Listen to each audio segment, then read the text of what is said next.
Bu Rina, di mute, kita nggak dengar apa-apa.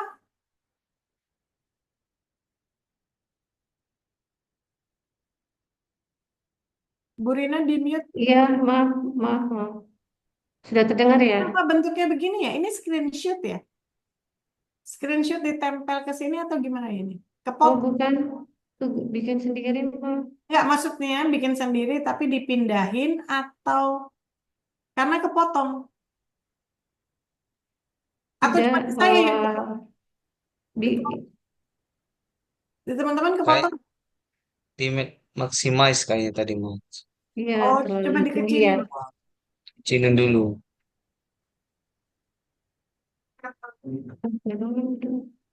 Skip dulu, ntar Ya, ya, dikecilin sorry. lagi. Segini ya, Nah, Mam. Nggak ya, nah slideshow. ini kan kelihatan. Tapi ini kan Ya, nggak slideshow, Mas. Maksudnya kan kalau ya, slideshow kan tetap harus kelihatan nih. sorry. Izin Ini Coba di melanjutkan. slideshow. Diperkecil aja. Yang kecil aja Diperkecil ya, terus Mam. di slideshow. Hmm. ini kan emang Segini kelihatan nggak, Mam? bukan Bu, kelihatan, tapi Ibu tetap harus slideshow kan lagi presentasi. Di, nah itu coba. Ini ya, Mam. No, no, no, no. Sebelah Tapi, tuh. begini terlihat, Mam. Bukan soal terlihat, terlihat sama saya, tapi sebentar dulu deh. Ya, terlihatnya seperti ini aja, Mam. Boleh? Coba Ibu stop share deh. Oke.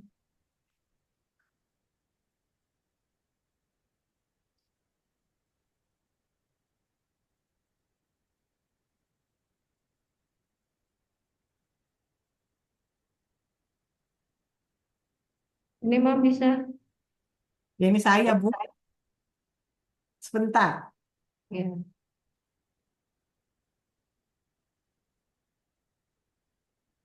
Oke, silakan Ibu mau menjelaskan yang mana dulu? Silakan Oke, Ibu. yang latar belakangnya tentang change management ini menurut Kotar tahun 1996, manajemen perubahan melibatkan persiapan, pendukung, dan penguatan individu dalam mengadopsi perubahan guna mencapai keberhasilan organisasi. Kemudian sesuai dengan artikel yang saya ambil, manajemen change management itu sendiri saya aplikasikan terhadap perguruan tinggi yang ingin menerapkan change management dengan Green Campus. Kemudian tujuan kajian yang ingin ditampilkan atau dibahas, yang pertama adalah mengenai konsep dasar manajemen perubahan. Yang kedua, bagaimana model dan pendekatan manajemen perubahan. Tiga, memahami tantangan dan strategi dalam implementasi manajemen perubahan. Keempat, memahami manajemen perubahan dengan manajemen pengetahuan. Lima, studi kasus dan membahas studi kasus sesuai dengan teori. Enam, kesimpulan dan rekomendasi. Kajian teori di sini ada tiga menurut Bernard Pelliens dan Catherine Perret tahun 2004 yang mengemukakan bahwa manajemen perubahan merupakan pendekatan untuk merencanakan, mendesain, mengimplementasikan, mengelola, mengukur, dan mempertahankan. Sedangkan menurut John P. Kotter memperkenalkan 8 step change management. Di antaranya adalah menciptakan urgensi, membentuk tim perubahan, mengembangkan visi, dan menanamkan perubahan dalam budaya organisasi. Yang ketiga, menurut Hayat, manajemen perubahan itu sendiri mengembangkan model ASCAR, yaitu Awareness, Desire, Knowledge, Ability, Reinforcement. Kemudian di sini ada dua slide yang menjelaskan tentang change management, yaitu menurut Kotter dan Lewin. Keduanya merupakan perbandingan antara implementasi inisiatif kampus hijau dengan teori yang membahas tentang change management. Kemudian yang menurut Kurt Lewin tahun 1947 ada tiga, yaitu unfreezing, changing, dan refreshing. Kemudian ada model dan pendekatan manajemen perubahan. Jadi dalam change management itu sendiri ada modelnya, yaitu menurut Akskar ada 5 tentang awareness, yaitu kesadaran, desire keinginan, knowledge pengetahuan, keempat ability, dan kelima reinforcement atau penguatan. Awareness itu sendiri merupakan kesadaran akan perlunya perubahan dalam organisasi, sedangkan desire keinginan individu untuk mendukung dan terlibat dalam perubahan. Knowledge itu sendiri informasi dan keterampilan yang dibutuhkan untuk menjalankan perubahan. Ability atau kemampuan yaitu kemampuan individu untuk menerapkan perubahan dalam kerjaan sehari-hari, sedangkan penguatan adalah adanya dukungan agar perubahan tetap berkelanjutan dalam organisasi. Sedangkan model dan pendekatan manajemen perubahan menurut Kurt Lewin ada 3, yaitu UNFRIES, yaitu mengidentifikasi kebutuhan perubahan dan mempersiapkan organisasi atau individu untuk berubah. Sedangkan change yaitu melakukan perubahan strategi yang dirancang secara efektif, dan refresh yaitu menstabilkan perubahan agar menjadi budaya atau sistem yang baru. Kemudian dalam mengimplementasikan change management tersebut menghadapi tantangan, yaitu ada 9. Yang pertama, resistensi terhadap perubahan, di mana di sini ada hambatan, namun ada juga strategi untuk mengatasinya. Yang pertama, untuk melibatkan karyawan dalam proses perubahan, memberikan komunikasi yang jelas dan menekankan manfaat dalam perubahan. Yang kedua, kurangnya kepemimpinan yang kuat. Strategi mengatasi adalah mengembangkan pemimpin yang visioner dan mendukung perubahan dengan memberikan pelatihan dan pembinaan. Yang ketiga, kurangnya sumber daya, yaitu waktu, dana, dan tenaga kerja. Maka cara mengatasinya adalah melakukan perencanaan yang matang, mengalokasikan sumber daya dengan efektif, dan mencari dukungan dari stakeholder. Yang keempat, budaya organisasi yang sulit dirubah.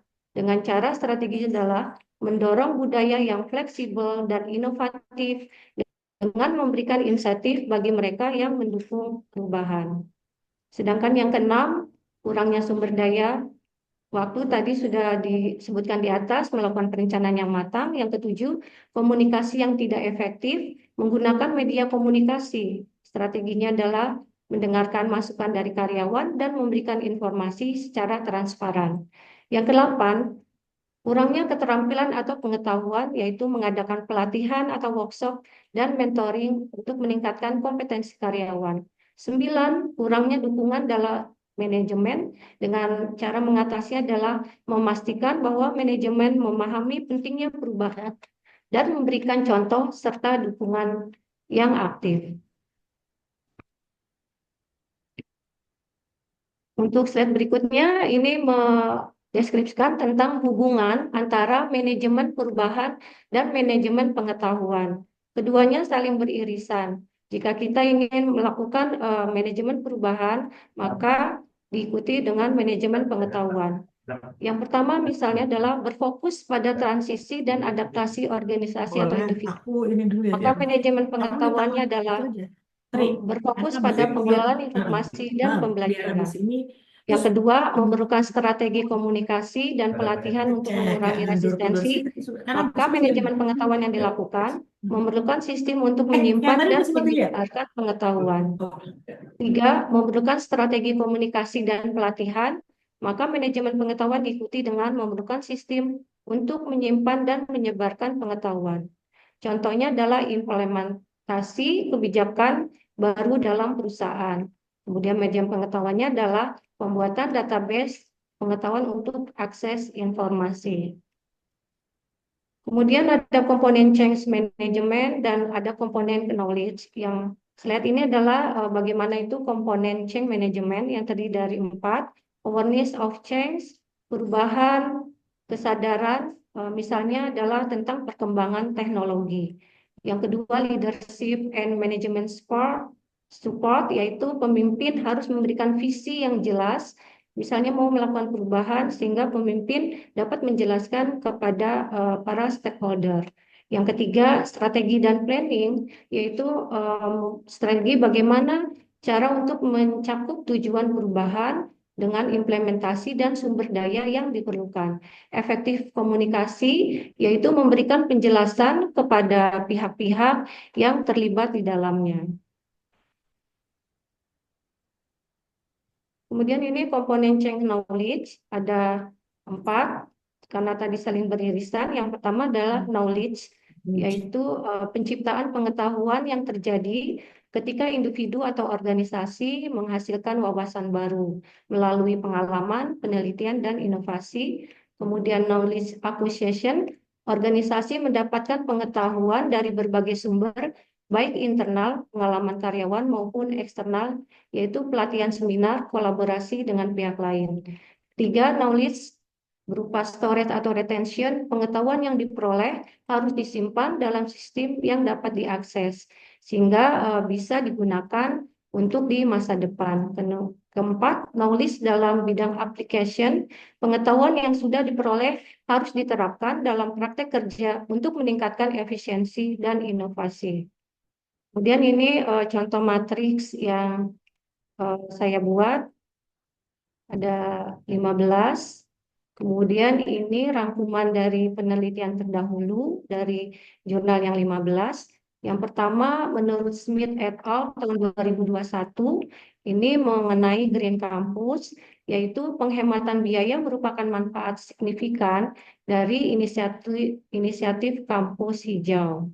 Jadi ini menunjukkan bahwa adanya inisiatif kampus hijau seperti pencahayaan, hemat energi, dan langkah konservasi air.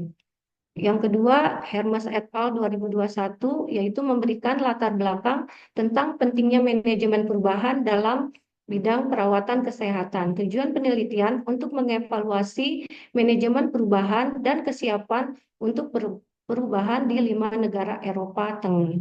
Kemudian yang ketiga, model Kotter secara umum menyediakan metode realistis untuk mengelola perubahan. Model ini memiliki semua komponen yang diperlukan untuk dasar bagi keberhasilan. Kemudian studi kasus di sini ada sebuah universitas misalkan, yaitu sebuah institusi pendidikan tinggi di Indonesia berkomitmen untuk mengimplementasikan konsep Green Campus sebagai bagian dari upaya menjaga keberlanjutan lingkungan. Namun dalam proses implementasinya banyak menghadapi tantangan seperti resistensi dari sivitas akademika, keterbatasan dana, dan kurangnya kesadaran tentang pentingnya kampus hijau. Ini sudah dijelaskan juga di slide yang atas. Kemudian untuk slide selanjutnya yaitu untuk pembahasan penyelesaian masalahnya. Dari studi kasus yang tadi sudah dijelaskan, ada 5 permasalahan yang sudah dirangkum, yaitu mengenai resistensi dari sivitas akademis.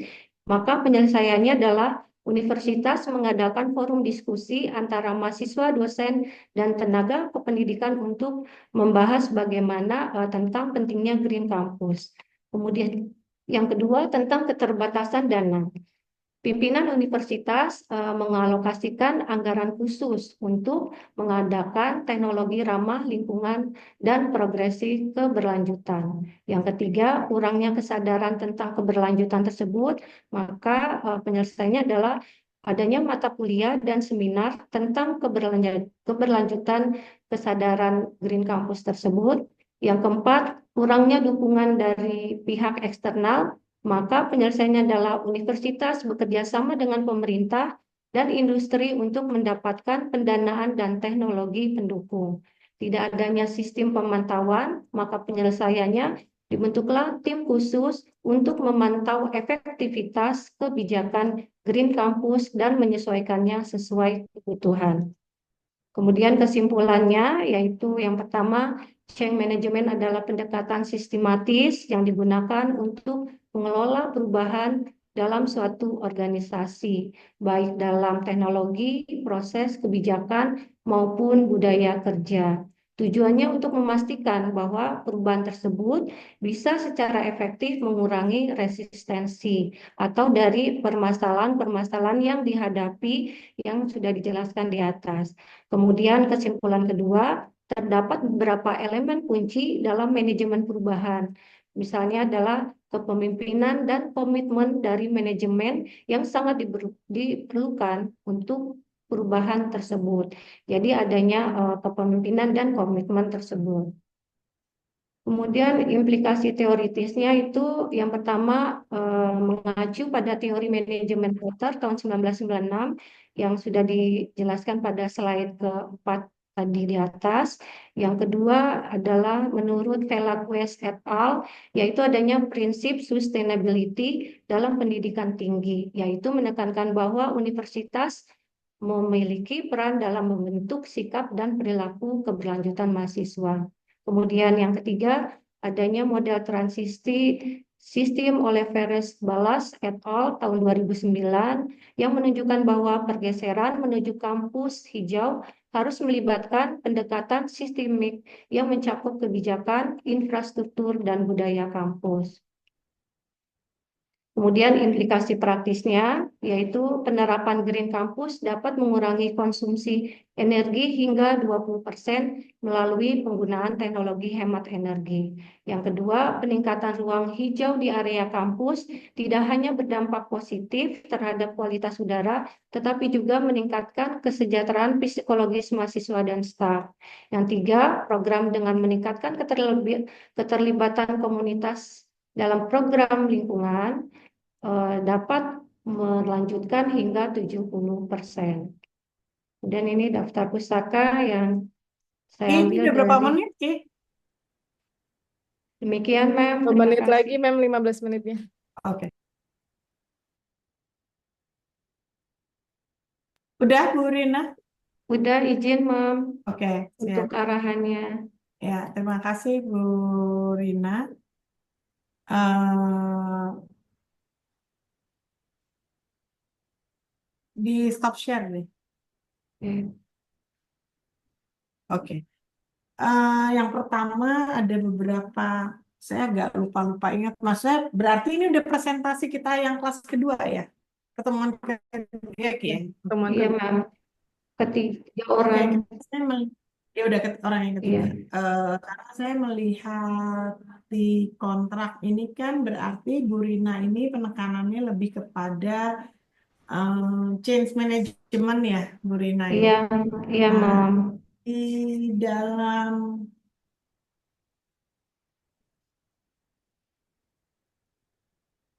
Oke, Oke, sebelum saya ini silakan teman-teman untuk berdiskusi terlebih dahulu karena skopnya tadi jadi masuk juga ke knowledge management, sharing knowledge ya, Bu Rina ya. Iya, tadi ada irisannya sedikit, Momit. Oke, karena Change audience. iya, saya melihat, oke, teman-teman dulu deh, siapa? Ayo, monggo, satu dua orang.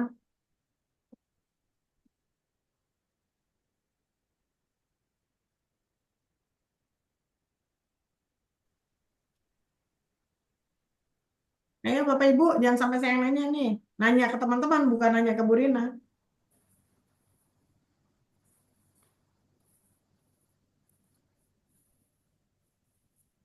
Aryan kali bisa membantu pertanyaan Pak Aryan.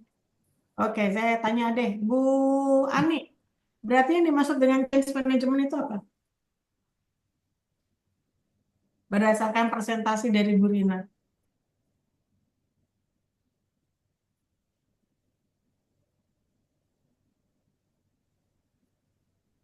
Menurut presentasi dari Bu Rina, change management adalah suatu perubahan yang berada dalam suatu organisasi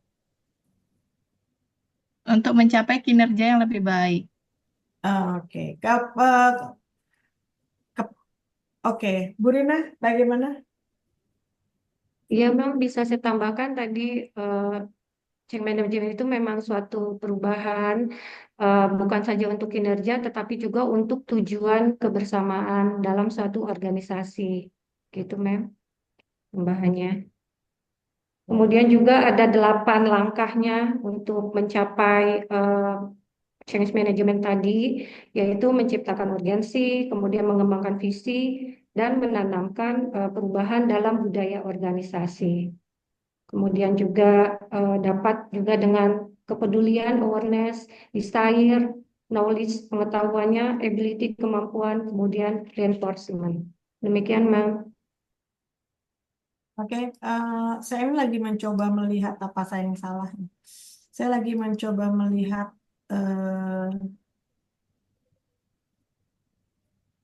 di daftar isi PPT ini saya nggak kasih ke kalian ya, ngasih kan ya?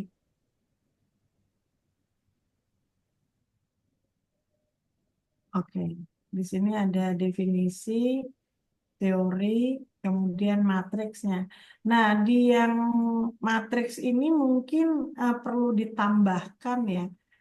Kalau saya melihat matriksnya Bu Rina tadi, ini saya coba buka ya. Matriks di sini sebenarnya bukan hanya menunjukkan matriks seperti ini ya, Bapak Ibu ya.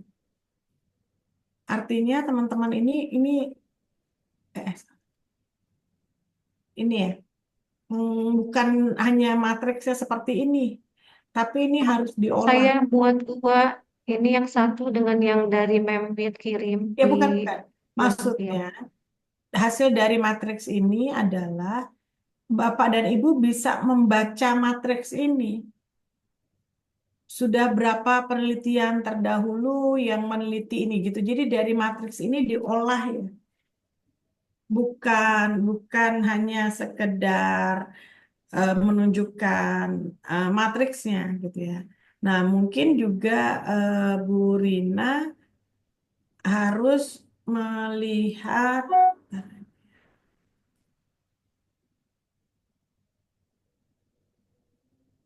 saya tadi buka ininya ya. Ini terlihat kan ya? Slideshow saya Lihat, Mem, terlihat, Mem. terlihat, Mem. Oke. Nah, di sini ini Bu Rina, saya coba membaca ininya ya, matriksnya ya. Ya, Mem. Nah, ini instrumennya kenapa ini ya? Oke, kemudian ini yang paling saya, ini adalah konstelasi penelitiannya. Kok ini ya, Bu Rina ya? Ya, Mem. Konstelasi itu harusnya isinya apa ya?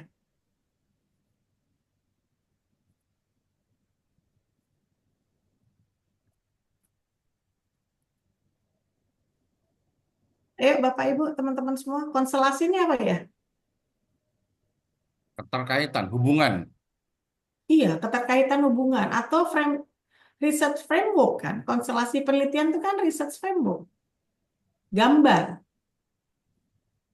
gambar dari hasil penelitian, gambar dari hubungannya di sini. Kalau misalnya dia tidak ada gambar atau research framework, maka Bapak dan Ibu menuliskannya hipotesis kan. Karena Ibu. konstelasi, kita mau melihat apa yang mau diukur di situ.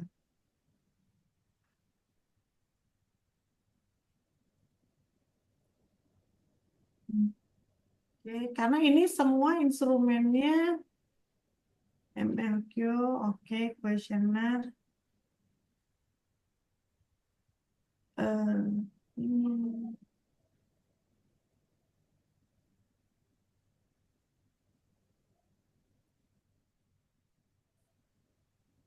Ini nggak bisa dibuka ya linknya ya.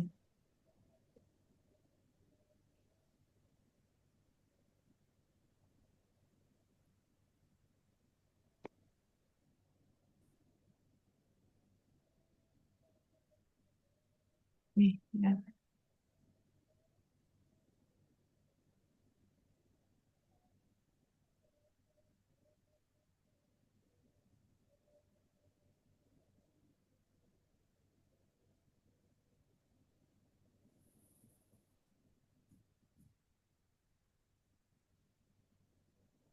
Ini nggak ada ininya ya, linknya ya.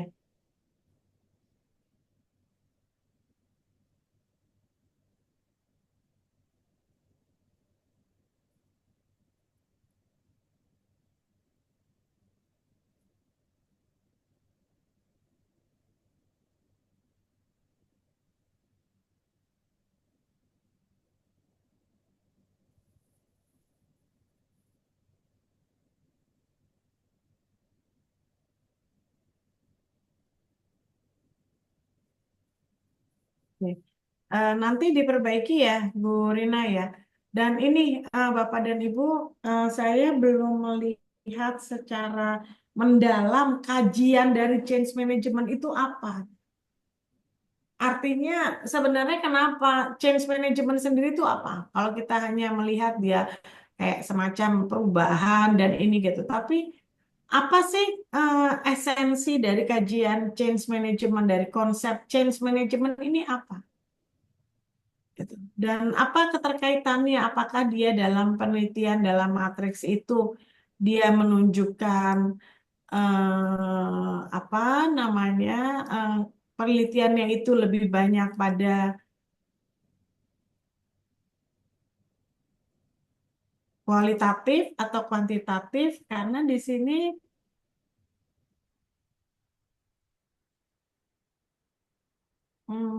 dari artikel-artikel yang didapatkan ini memahami model ya.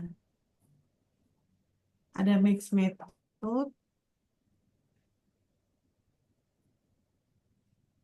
Gimana Bu Rina?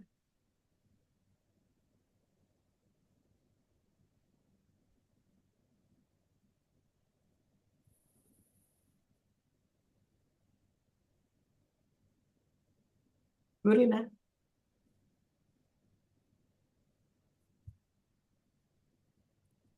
Bu Rina?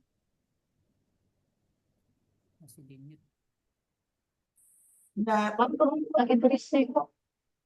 Wajar Om di sini gimana? dekat masjid, Mam, maaf. Tak kedengeran. Oh, oke.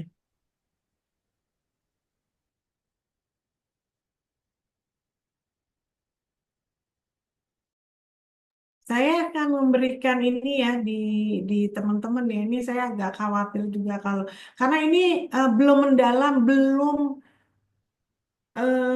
apa ya? Momit Ya, mungkin tadi mengenai konstelasi. Berarti yang kita masukkan itu rangkanya dari iya. jurnal itu. Konstelasi itu adalah Gambarnya itu framework. ya. Iya. Konstelasi itu kan framework. Konstelasi itu kan konstelasi penelitian itu adalah research framework kan. Mappingnya dia gitu. Itu disebut sebagai konstelasi penelitian. Jadi dia berubah framework gitu. Eh, Dan, dan seandainya nggak ada gambarnya, mungkin yang kita masuk tadi bisa apa hipotesisnya ya. iya hipotesis ya. Emang paling gampang hipotesis. Kalau di situ nggak ada gambar, makanya tadi saya pengen ngeliat artikelnya gitu ya. Ini ya sebagai contohnya. Ya, terima kasih. Ya, ya. Nah ini saya sampai cari nih artinya kok teman-teman konstelasi itu kan hubungan ya. Yang mencari hubungan apa seperti apa. Nah ini munculnya kan seperti ini. Ini konstelasi. Tuh model konstelasi. Konstelasi ini adalah research framework gitu. Itu konstelasi. Jadi harusnya ada.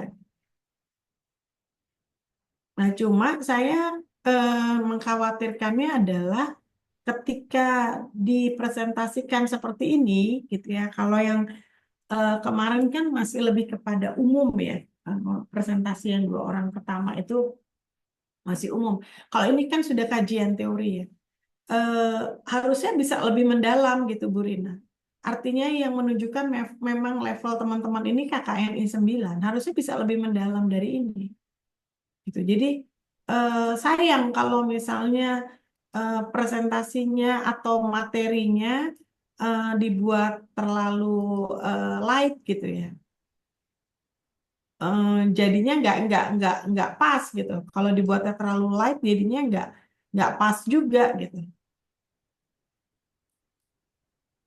Seberapa banyak yang jadi maksud saya gini, kalau seperti ini kan pembahasannya jadi singkat ya. Artinya tidak terlalu mendalam. Padahal saya pengen tahu juga gitu loh. Artinya udah berapa banyak sih penelitian di sini gitu ya. Terus kenapa dia menjadi ada research teori gapnya enggak, ada theoretical gapnya enggak gitu ya. Kemudian bagaimana dia menunjukkan kenapa topik ini menjadi penting gitu kan. Artinya kan teman-teman mempresentasikan itu kan bukan presentasi chapter, tapi kalau presentasi chapter kan mahasiswa S1 ya. Tapi kan teman-teman harus bisa menyajikan gitu loh. Eh, bagaimana nih gitu. Nih ya, ini nanti saya share deh supaya kita nggak salah. Supaya teman-teman sambil belajar juga gitu. Nah, ini di sini kan menguraikan gitu ya. Walaupun di dalam PowerPoint memang singkat-singkatnya saja. Jadi merumuskan pertanyaan artinya dalam hal ini adalah tujuan, langsung masuk pada tujuan. Apa sih tujuan kajian ini? Tadi Bu Rina sudah menyampaikan gitu ya. Tapi kan yang ditulis Bu Rina itu masih kepada KKNI S1 ya Bu Rina ya. Harusnya di situ benar-benar ditelaah gitu. Hasil ini bagaimana, hasil ini bagaimana gitu. Nah ini detail gitu. Nah ini di kerangka pun menjelaskan konsep utamanya apa, dia apa, bagaimana, apakah di dalam situnya sudah ada grand teorinya yang digunakan untuk change management ini turunannya dari mana. Kemudian tabel penelitian ini yang matrix tadi gitu ya. Matriksnya mau seperti apa dan hasil artinya gini dibaca gitu ya di apa bukan dibaca artinya matriks itu bisa bukan cuma sekedar matriks terus dilihatin tapi apa hasil dari matriks ini. Nah sekarang coba Bu Rina menjelaskan ke kami semua berarti kalau melihat dari PPT-nya Bu Rina berarti change management ini gitu ya dia menjadi satu bagian dari sebuah organisasi, ya kan? Atau gimana nih, Bu Rina?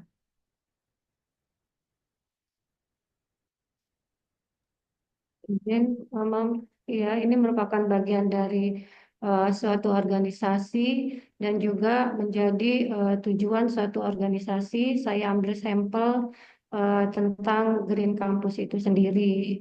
Itu Oke, di Green Campus itu gimana tadi? eh, Green Campus itu adalah menciptakan selain kampus untuk belajar, tetapi juga membuat suatu tempat yang ramah lingkungan, misalnya dengan menanam pohon, kemudian hemat energi dari pencahayaan, dari lampu, demikian. Sehingga selain para mahasiswa, kemudian dosen, kemudian stakeholder itu bisa menjalankan tugas dan fungsinya, tetapi merasakan rasa aman sebagai seperti rumah kedua bagi stakeholder ataupun civic. Kalau kita mengacu ke teorinya Bu Rina di sini, change management itu kan ada tahapannya ya. Unfreeze, change, sama refreeze. Nah, kalau Green Campus itu sendiri, di mana posisi dia unfreeze-nya?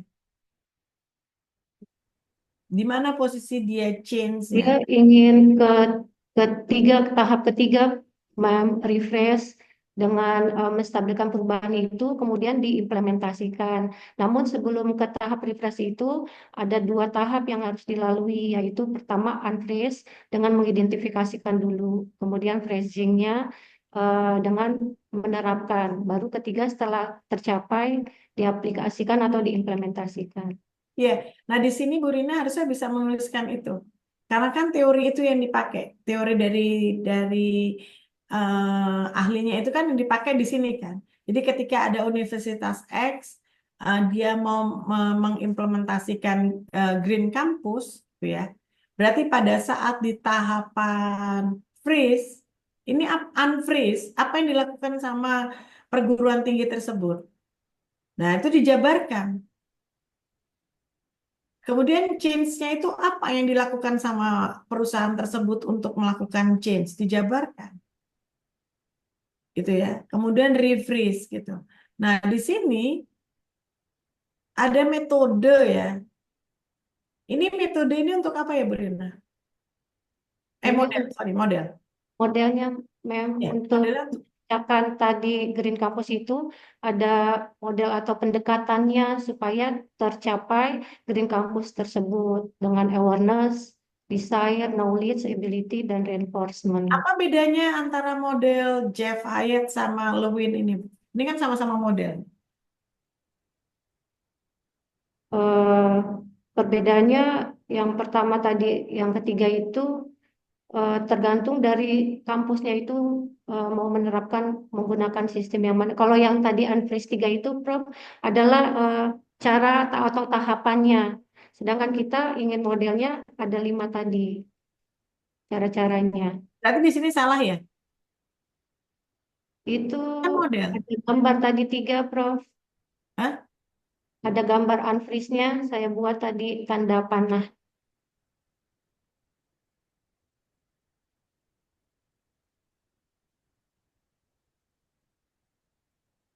Mana ya?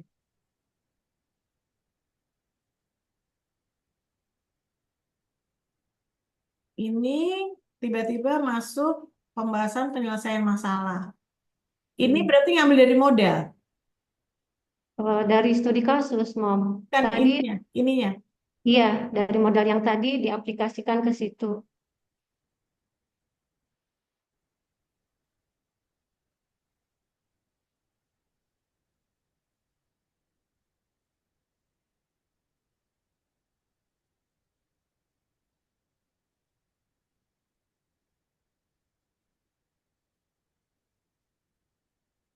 Nah, ini kan Lewins ya. Iya, ya, Coach Ya, Lawrence. Lewins itu kan ada change management, ada model. Ya. Nah, coba Ibu jelasin dulu deh bedanya model sama tahapan yang tadi Ibu bilang. Tahap-tahapan itu untuk mencapai tadi tujuannya, kita ada tahap-tahapannya tadi 3 itu, Mem, yang freeze, unfreezer, freezer tadi. Ya, Kemudian kalau, berarti nanti di sini dibenerin dong. oh iya, Di sini kan model. iya. Oh, berarti ini nanti saya perbaikin. Iya. Ah ya, diperbaiki ya. Artinya Ya, eh saya ngerasa itu ya.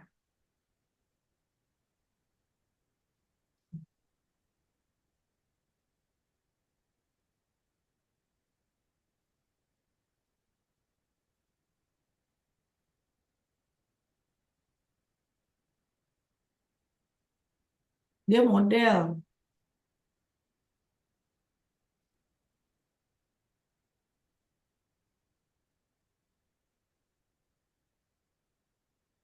Dia model Bu. Nih, iya. three steps, langkah, Iya, 3 langkah, ya kan? 3 langkah iya, yang harus dilakukan pada saat orang atau sebuah organisasi mau melakukan perubahan. iya, Mem. Nah, ini dibuat. Kemudian tadi yang satunya, that's- yang satunya menurut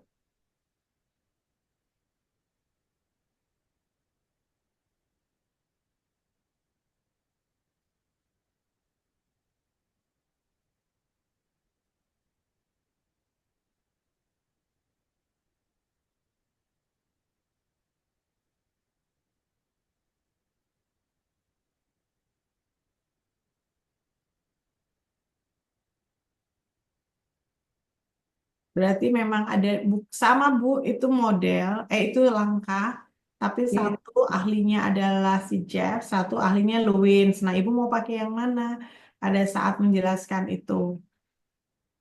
iya, tadi saya menampilkan 2 tergantung dari artikel yang dipakai, Mem, yang Ya, nggak saya, apa-apa.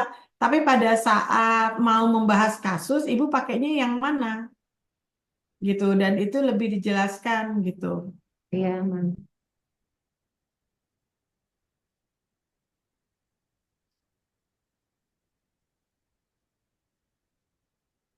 Oke, yang lain? Ada yang ingin didiskusikan lagi? Silakan. Ayo, Bapak Ibu. Udah S3 nih.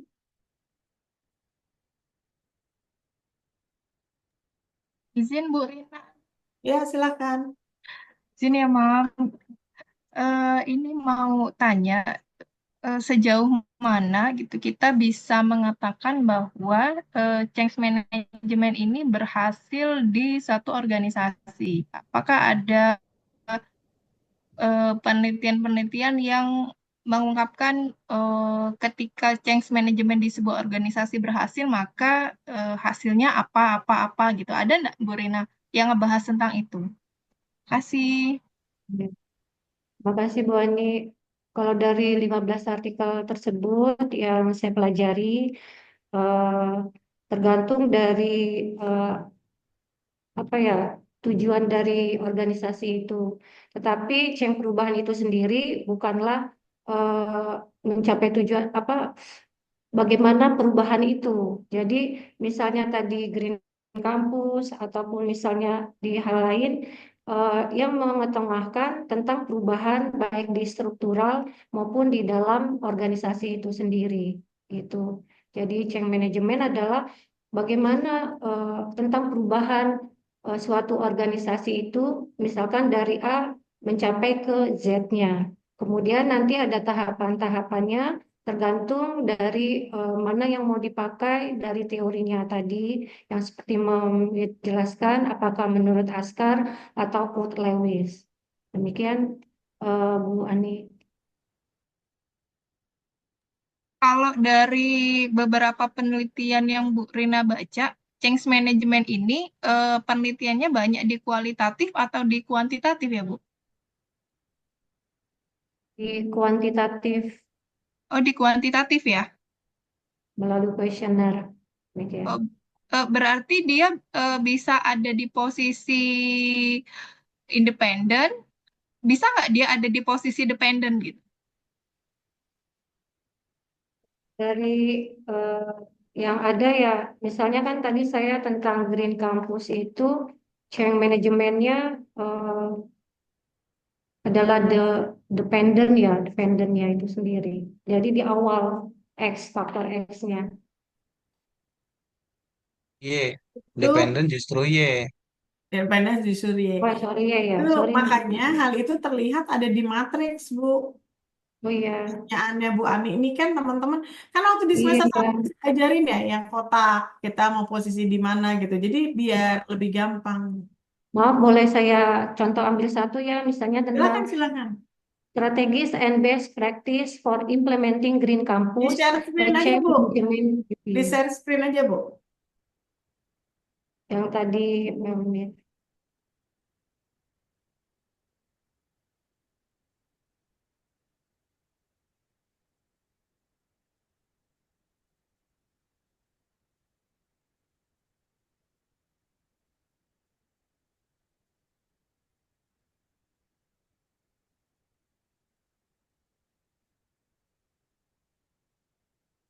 maaf yang tadi sudah disampaikan oleh Momit itu yang matriks saya.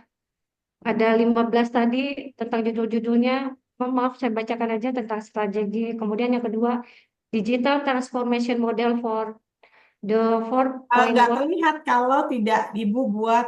Teman-teman harus bikin kotak. Ingat ya tabel yang saya bikin ya waktu dulu. Ya, sudah sih, Ma'am. Posisi dia ada di intervening kah, moderating kah, atau sebagai apa gitu. Ya, jadi nanti dibuat seperti itu. Akan lebih gampang, Bu. Ya, sudah bisa buat Ah, sih, Ma'am. Ada saya bikin. Tapi untuk ininya, semuanya. ya, nggak apa-apa. Nanti dilengkapi Nanti aja. saya kirim ke grup aja. Ya, dilengkapi di ininya aja, Bu, nanti. Iya, Oke, ada lagi? Ibu, Bapak? Em, Ya, izin silakan. bertanya, Mam. Mam. Harusnya ke ini ya, Bu Rina. Maaf. Ke Bu Rina. Bu, izin bertanya. Tadi kan saya melihat di PPT Ibu itu ada yang model ADKAR ya. Ada awareness, ada desire, ada knowledge, ability, ada reinforcement. Nah, yang saya ingin tanyakan di bagian knowledge-nya.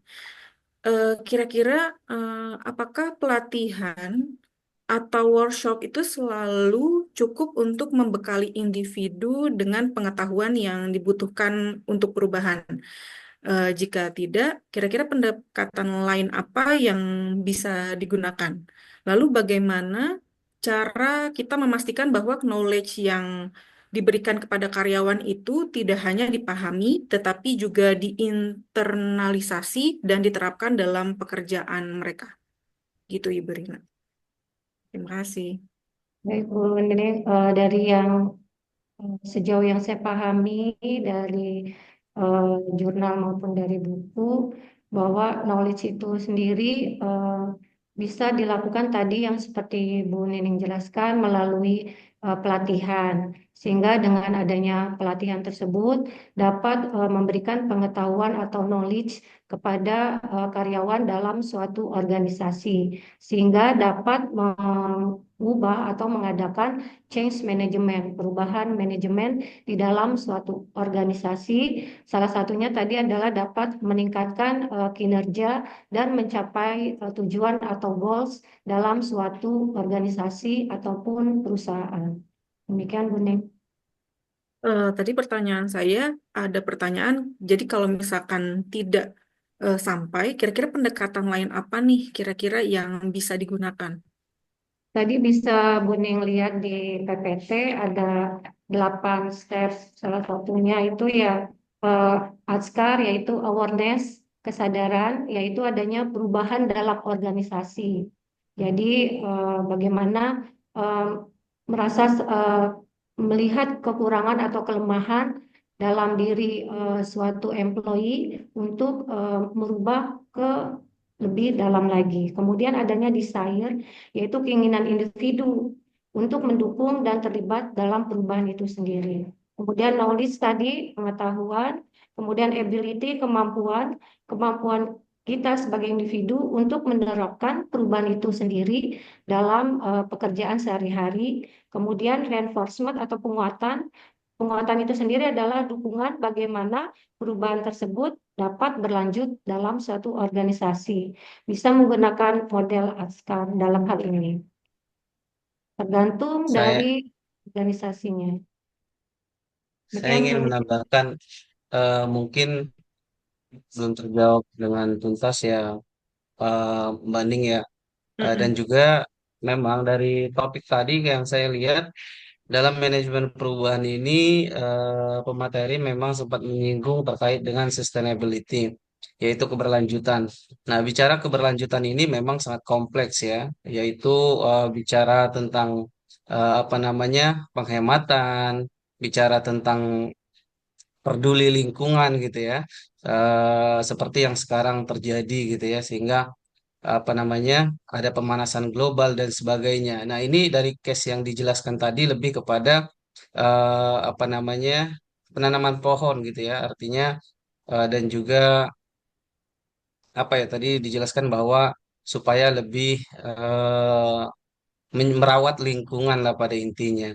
Nah, itu juga bagian daripada change management, di mana kalau dikaitkan dengan pertanyaan Bu Nings, lalu change management ini apabila harus ada pelatihan gitu ya, apakah harus ada pelatihan dalam menerapkan change management? Tentu pengalaman yang udah ada, katakan case saat COVID gitu ya, saat COVID ketika itu semua akan melakukan sebuah perubahan yang serba digitalisasi. Semua tidak bisa diterapkan begitu saja tanpa adanya pendidikan dan pelatihan terlebih dahulu.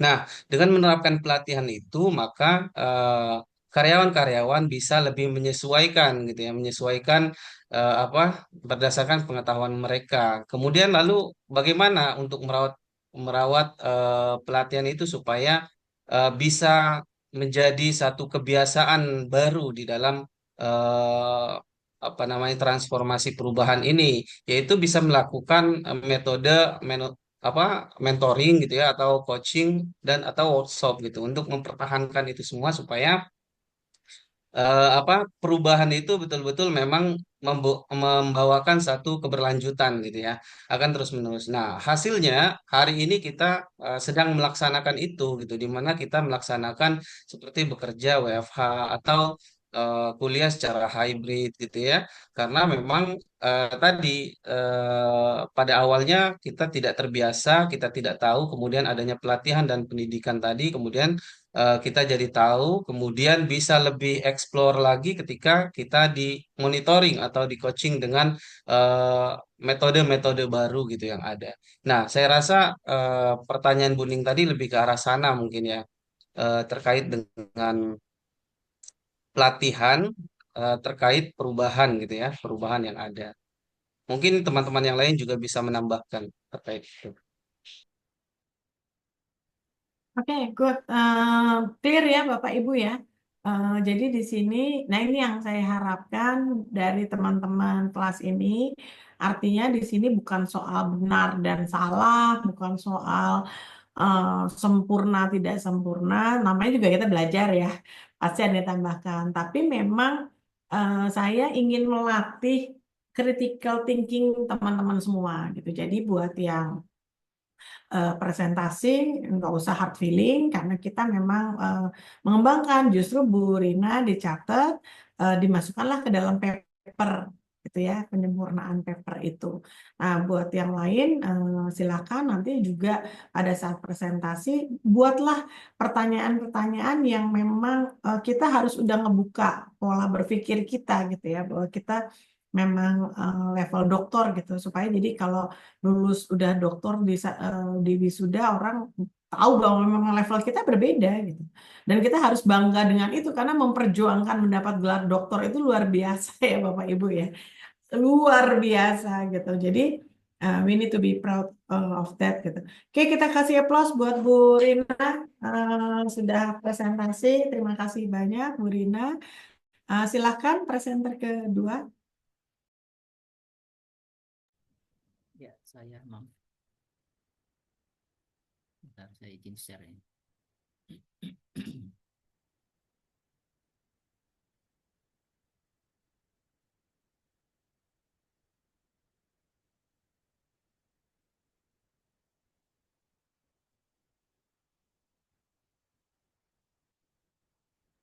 Mohon izin, sudah kelihatan slide-nya. Udah. Oke, terima kasih atas waktunya, Mang Wid dan teman-teman. Assalamualaikum warahmatullahi wabarakatuh.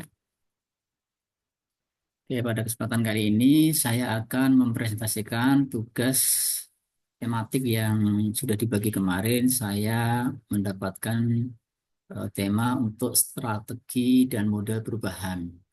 Kalau di dalam list tugas itu ada namanya change strategi dan change model. Sebelumnya mohon maaf kepada Muhammad, ini presentasi yang saya bikin itu tidak persis sama dengan yang sudah saya kumpulkan di Google Classroom, karena ada beberapa yang saya sempurnakan, saya tambahin dari pengumpulan minggu yang lalu. Itu saya ada ide-ide sehingga ada beberapa hal yang memang saya perbaiki gitu Muhammad. Jadi untuk PPT dan metriknya ada beberapa yang saya tambahin gitu, sehingga tidak persis sama dengan apa yang sudah saya kumpulkan kemarin. Oke, yang pertama latar belakang. Jadi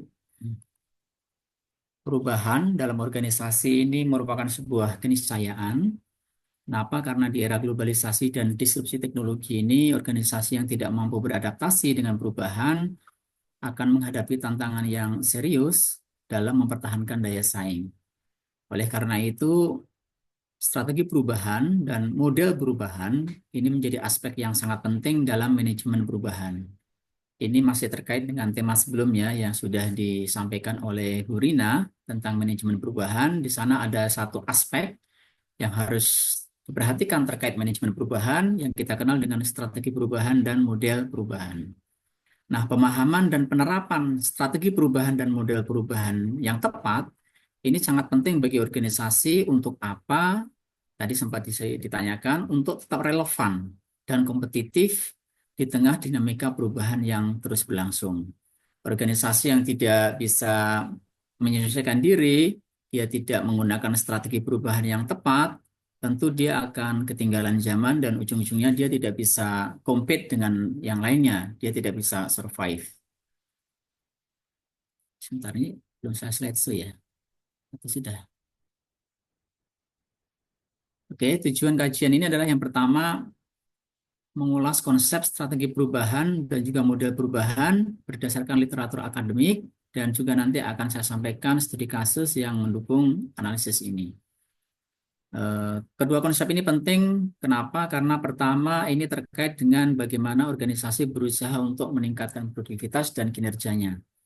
Dengan mengelola perubahan secara efektif, maka sebuah organisasi dapat meningkatkan produktivitas karyawan dan juga kinerja organisasi secara keseluruhan. Ketika karyawan merasa didukung dan terlibat di dalam proses perubahan, maka mereka cenderung untuk lebih termotivasi dan otomatis kinerjanya juga akan lebih baik. Yang kedua, tentu saja terkait dengan daya saing. Perusahaan yang berhasil mengelola manajemen perubahan dengan baik, maka itu bisa meningkatkan daya saing di market. Manajemen perubahan yang efektif memungkinkan organisasi untuk bisa beradaptasi dengan cepat terhadap perubahan pasar, teknologi, lingkungan bisnis, sehingga bisa meningkatkan daya saing dan keberlanjutan organisasi atau sustainability. Berikutnya, mencapai keunggulan kompetitif atau competitive advantage. Dengan menerapkan strategi perubahan yang tepat dan efektif, maka organisasi dapat mencapai keunggulan kompetitif yang berkelanjutan. Kita mulai dengan definisi, supaya kita tahu apa bedanya antara strategi perubahan dengan model perubahan.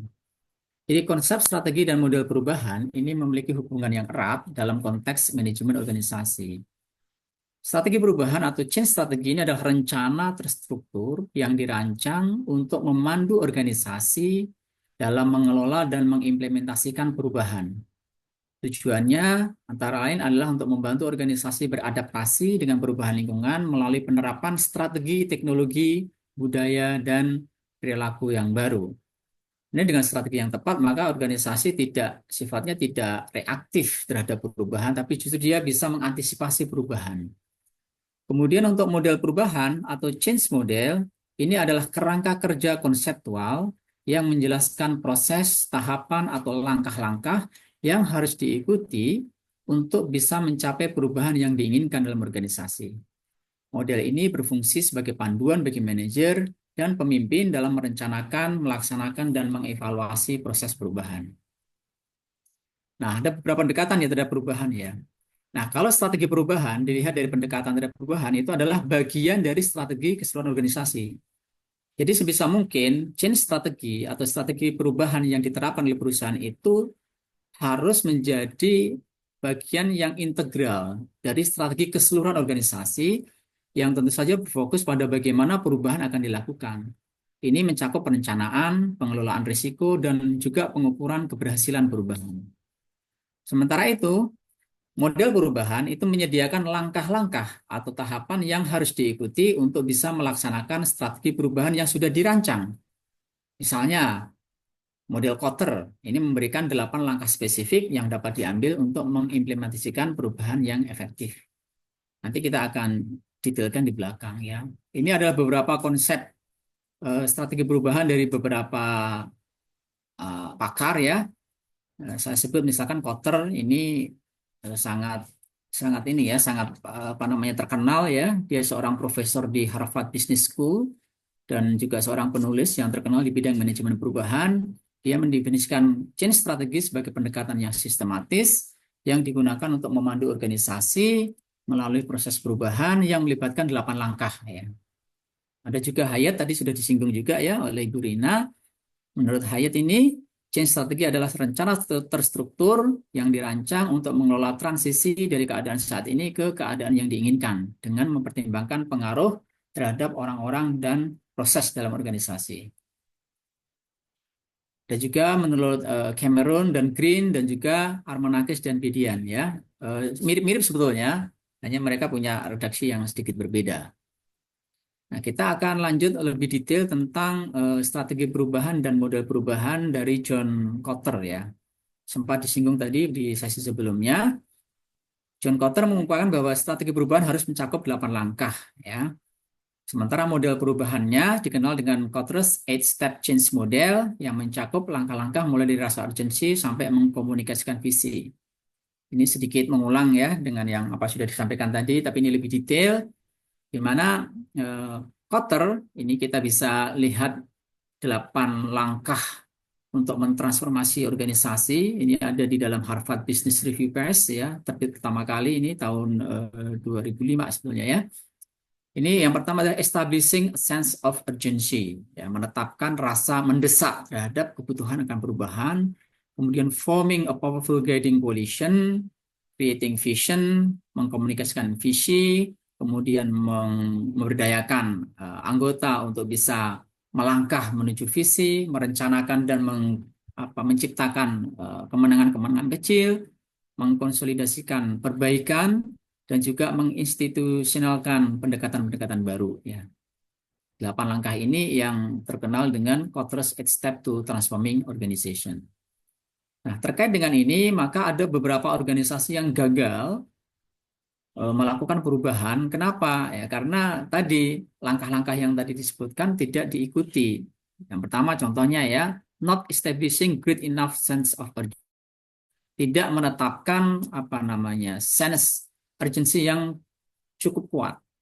Kalau kita mau berubah itu harus ada rasa mendesak, harus ada, kalau kita tidak berubah maka kita tidak hidup, tidak survive. Harus ada diciptakan satu situasi yang membuat orang itu merasa tertekan atau urgent, perubahan itu sangat diperlukan. Nah, itu langkah pertama. Ketika organisasi mau melakukan perubahan tapi dia tidak mengkondisikan ada sense of urgency itu, maka transformasi atau perubahan di organisasi itu kemungkinan akan gagal. Sehingga error number one dalam artikelnya si Kotter ini, organisasi yang gagal, yang dimuat dalam Harvard Business Review ini, yang pertama adalah not establishing a great enough sense of urgency. Yang kedua, not creating a powerful enough of guiding coalition, dan seterusnya. Nah, ini terkait dengan yang tadi. Artinya langkah-langkah yang tadi tidak diikuti, maka ini berakibat pada ya kegagalan sebuah organisasi. Kemudian yang kedua, kita ada beberapa, saya akan sampaikan 3 tokoh terkait dengan change strategi dan change model. Tokoh yang pertama tadi sudah saya jelaskan, yaitu adalah John Kotter. Nah, yang kedua adalah Kurt Lewin. Ya, ini sudah disinggung tadi sama Bu Rina juga ya. Kurt Lewin ini adalah seorang psikolog sosial yang dianggap sebagai pelopor ya dalam studi perubahan organisasi. Ya. Lewin mengembangkan strategi perubahan yang melibatkan 3 tahap, tadi sudah dibahas, mulai dari unfreezing, changing, dan refreezing. Dan ini membantu organisasi untuk bisa beradaptasi dengan perubahan. Sementara model perubahan oleh Lewin, dikenal dengan Lewin's Change Management Model, ini menekankan pentingnya mempersiapkan organisasi untuk perubahan sebelum menerapkannya. Jadi perubahan itu menurut Lewin tidak bisa langsung begitu saja, tapi harus ada pengkondisian. Harus ada mempersiapkan seluruh organ organisasi untuk siap-siap berubah. Langkah yang pertama tadi unfreezing. Unfreezing artinya melepaskan atau mencairkan ya. Tahap ini adalah mempersiapkan organisasi untuk perubahan. Ini melibatkan pengenalan kebutuhan untuk berubah, menciptakan kesadaran di antara anggota organisasi tentang pentingnya perubahan itu ya. Dalam tahap ini manajemen harus mengidentifikasi dan mengatasi resistensi terhadap perubahan, karena umumnya orang itu kan enak di zona nyaman. Ada resistensi atau penolakan terhadap perubahan, apalagi perubahan itu menyebabkan ketidaknyamanan. Nah, otomatis manajemen dalam tahap unfreezing itu harus mengidentifikasi dan mencoba untuk mengatasi kemungkinan adanya resistensi dari seluruh anggota organisasi. Nah, ini bisa dilakukan dengan cara misalnya memberikan informasi atau sosialisasi yang jelas, transparan tentang apa alasan kita harus berubah, dampaknya nanti apa, kira-kira nanti mau bagaimana. Itu dikomunikasikan dari awal supaya anggota merasa dilibatkan. Kemudian tujuannya adalah untuk mencairkan status quo sehingga individu dan kelompok dalam organisasi merasa siap untuk meninggalkan kebiasaan lama mereka. Ini adalah tahap unfreezing ya dari model perubahannya Kurt Lewin.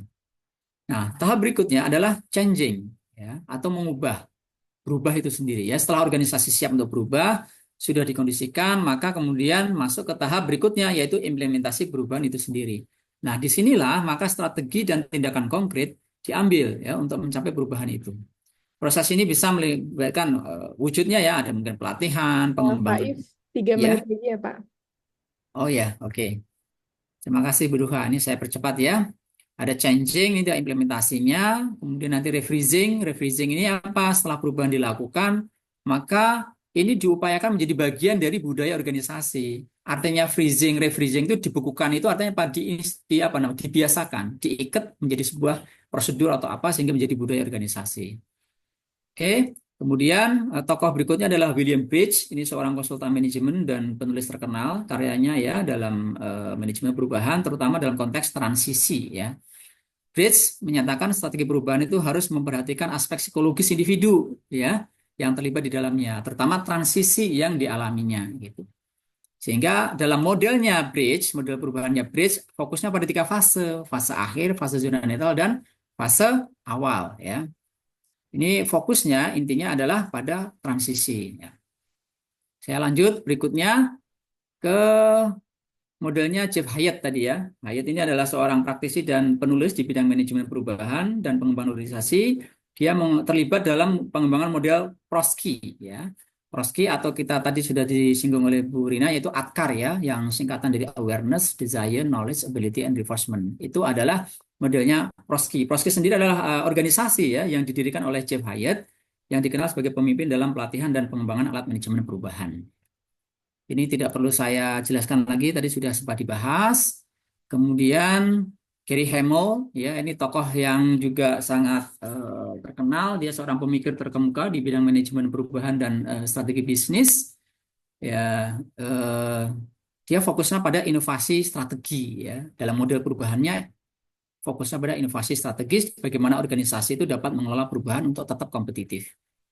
Kemudian saya lanjut, ada lagi Peter Sainz, ya, fokusnya pada pembelajaran organisasi. Jadi model perubahan Sainz itu dikenal dengan learning organization. Ya. Ini adalah poin-poinnya. Model perubahannya learning organization, di sana ada sistem pemikiran atau sistem thinking, ada personal mastery, ada mental model. Ini adalah bagian dari learning organization-nya Peter Sainz. Kemudian ada shared vision, ya, visi bersama, ya, gambaran masa depan yang diinginkan itu harus dipegang oleh semua anggota organisasi. Ini Peter Sainz sangat menekankan soal ini. Dan juga ada team learning. Berikutnya adalah Michael Beer ya. Michael Beer seorang akademisi, praktisi terkemuka di bidang manajemen dan organisasi. Ini profesor juga ya, emeritus dari Harvard Business School, dan dia fokusnya pada organizational change atau perubahan organisasional yang mencakup aspek budaya dan juga struktur dalam organisasi. Oke, kemudian ini strategi perubahan dari Michael Beer ya, keterlibatan seluruh organisasi, komitmen dari semua tingkatan manajemen, dan juga komunikasi yang efektif. Ini beberapa penelitian yang relevan. Ini saya tampilkan ada hanya beberapa di dalam metrik, ada nanti di file Excel ya. Kemudian studi kasus, dalam hal ini saya mengambil transformasi digital Telkom Indonesia ya. Latar belakangnya Telkom Indonesia ini perusahaan telekomunikasi terbesar di Indonesia menghadapi tantangan besar akibat perubahan landscape industri ya. Dulu ada layanan telepon kabel yang sekarang sudah nyaris hilang ya, mulai ditinggal pelanggan, sementara persaingan antar operator seluler juga sangat ketat, penyedia layanan internet juga semakin ketat, maka kemudian untuk tetap relevan, maka Telkom Indonesia harus menerapkan strategi perubahan atau change strategi dan model perubahan atau change model guna melakukan transformasi digital secara menyeluruh. Dalam konteks ini saya akan mengambil langkah model perubahan yang diambil oleh Telkom adalah model perubahannya John Kotter ya, yang pertama tadi, yang 8 langkah tadi. Yang pertama, Telkom melakukan namanya menciptakan suasana, menciptakan rasa mendesak atau sense of urgency. Ya, perubahan perilaku konsumen yang beralih dari konvensional ke digital ini diantisipasi oleh Telkom dan ini sudah berlangsung sejak lama sebetulnya ya. Jadi transformasi perubahan di Telkom itu sudah bertahun-tahun dan sekarang sudah kelihatan hasilnya. Dia berhasil tetap relevan ya dengan era digital saat ini. Dengan pertama-tama menciptakan rasa mendesak atau sense of urgency. Yang kedua, membangun koalisi yang kuat. Telkom membentuk namanya Digital Transformation Office atau DTO. Terdiri dari pemimpin senior dan juga tim ahli teknologi untuk memimpin transformasi. Koalisi ini bertugas mengkoordinasikan berbagai inisiatif digital di seluruh unit bisnis Telkom. Langkah berikutnya adalah mengembangkan visi dan strategi. Ya, visi Telkom berubah dari yang semula hanya menjadi perusahaan telekomunikasi biasa, visinya berganti menjadi digital telco company. Ya, dengan tentu saja strategi utama yang juga disempurnakan, yaitu mengembangkan layanan digital seperti IndiHome, Telkomsel Digital Service, Big Box. Udah berapa menit ini, Pak? Ya, masih 1 menit. Masih Ya, 1 menit berapa lagi. menit lagi? Oke, kemudian visi sudah memberdayakan karyawan untuk bertindak, ini dilakukan di seluruh jajaran organisasi, kemudian mencapai kemenangan pendek ya, small win itu dirayakan, mempercepat perubahan lebih lanjut dan juga menanamkan perubahan dalam budaya. Artinya perubahan yang sudah ada itu dibudayakan lewat apa namanya nilai-nilai, lewat apa namanya praktek yang ada di kantor ya, dengan apa namanya menanamkan digital mindset kepada seluruh karyawan sehingga sekarang Telkom menjadi perusahaan yang tetap relevan, dia menjadi BUMN yang termasuk tertinggi aset dan omsetnya di samping banking ya karena dia bisa mengarungi perubahan. Kesimpulannya, penerapan perubahan dan model perubahan berbasis 8 langkah Kotter tadi terbukti membantu Telkom Indonesia dalam mengatasi resistensi perubahan. Bisa membangun visi bersama, memperkuat transformasi digital dalam budaya kerja, dan ini indikatornya bisa dilihat pertama, peningkatan pendapatan digital ya. Telkom pendapatannya itu dari si digitalnya terus naik ya, terus apa namanya dominan karena dia bisa bisa memanfaatkan momentum digital yang ada di masyarakat. Kemudian dia tetap menjadi pemimpin pasar dan juga valuasi perusahaannya itu terus meningkat karena dia tetap relevan. Sehingga kesuksesan ini menunjukkan bahwasanya perubahan yang terstruktur dan partisipatif dapat meningkatkan daya saing dan pertumbuhan bisnis secara berkelanjutan. Jadi ini adalah model yang dipakai oleh Telkom, modelnya Kotter, model perubahannya Kotter, diterapkan di Telkom dan berhasil sehingga sampai saat ini Telkom Indonesia tetap relevan dan berhasil mengarungi perubahan. Demikian presentasi dari saya. Terima kasih atas perhatian Mahmud dan teman-teman. Silahkan kita bisa teruskan dengan diskusi.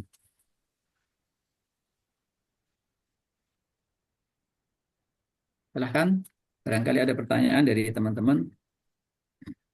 Izin. Saya Pak Wahid. Kita Ya, langsung saya aja ya Pak Wahid ya. Pak Wahid ya. saya Silahkan. juga satu not.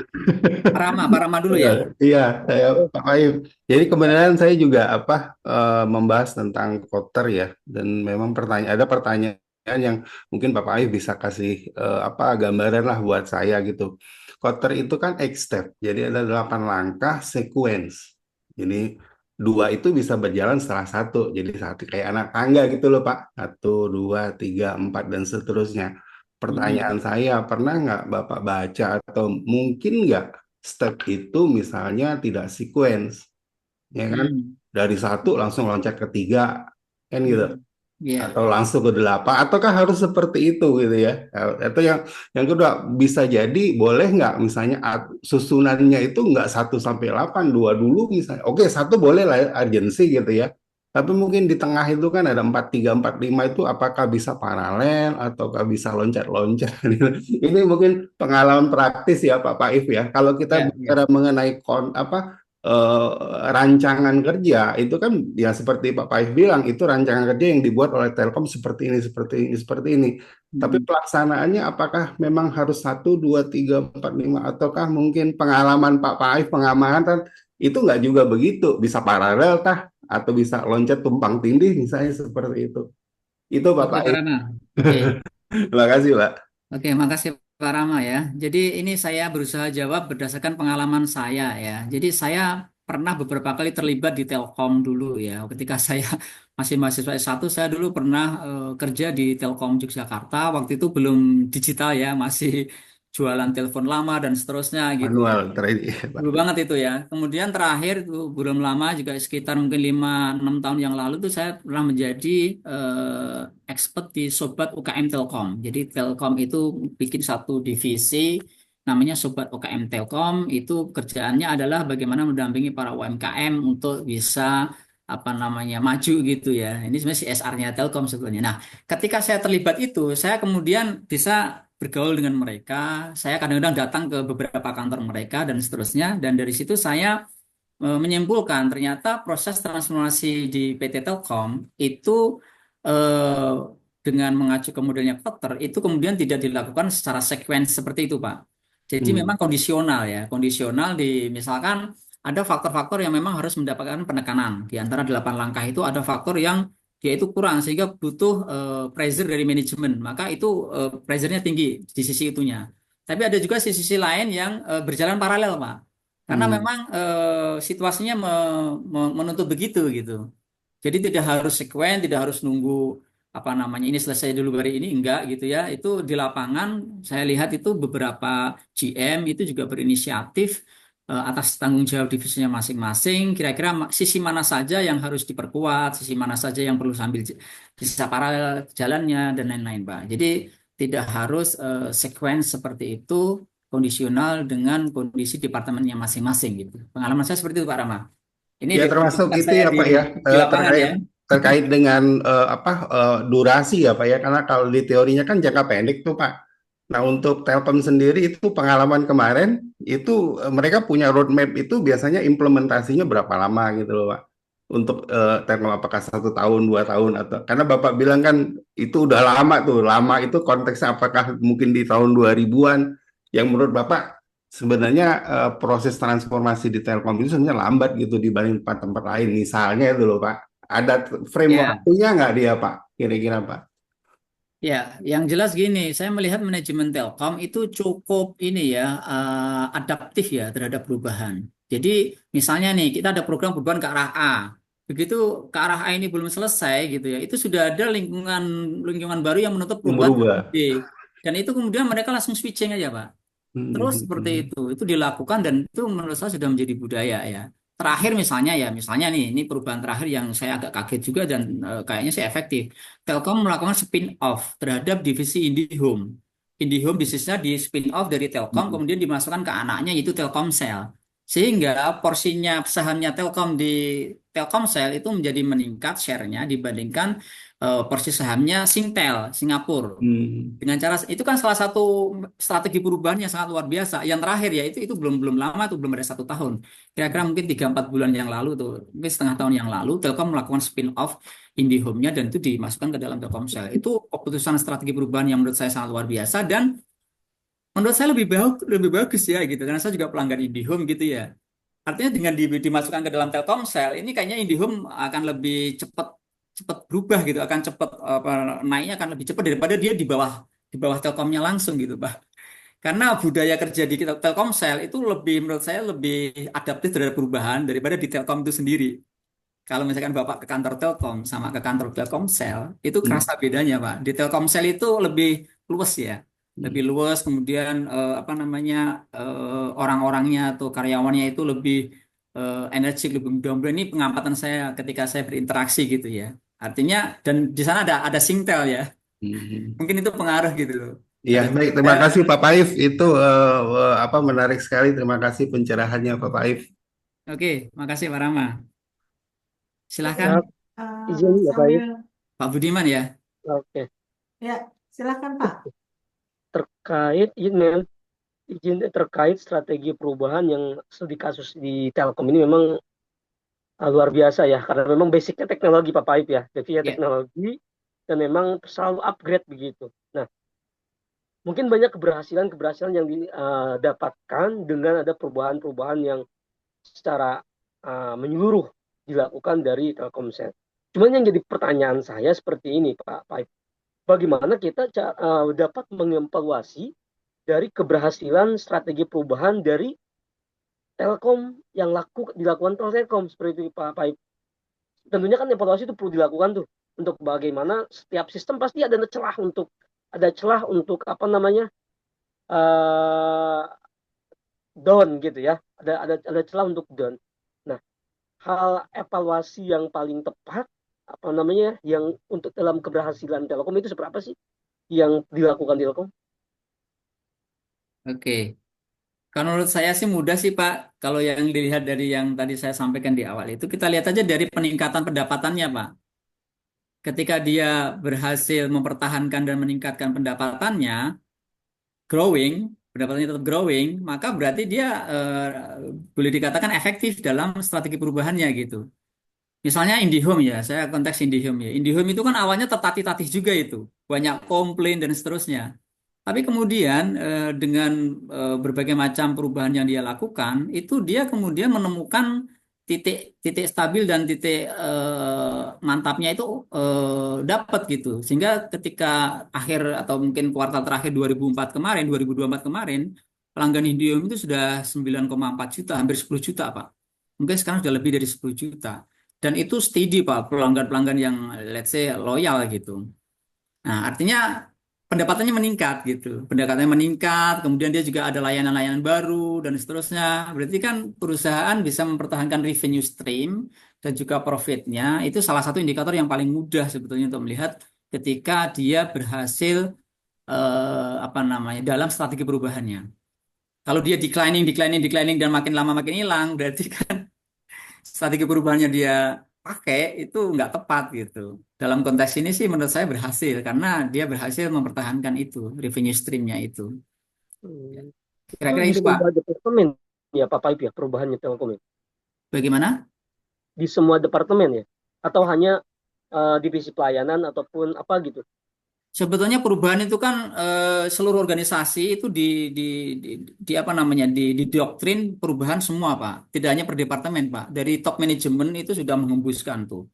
Nah kemudian masing-masing divisi itu menerjemahkan apa yang sudah menjadi visi, misalkan gini, digital telco itu kan visi besar, kemudian digital telco itu kan diterjemahkan ke dalam masing-masing divisi, sehingga kemudian lahir unit-unit bisnis baru. Misalnya nih ya, dulu Telkom nggak punya bisnis data center dulu, tapi kemudian sekarang punya bisnis data center, penyewaan data center atau maintenance data center, yang dulu itu nggak mendapatkan porsi.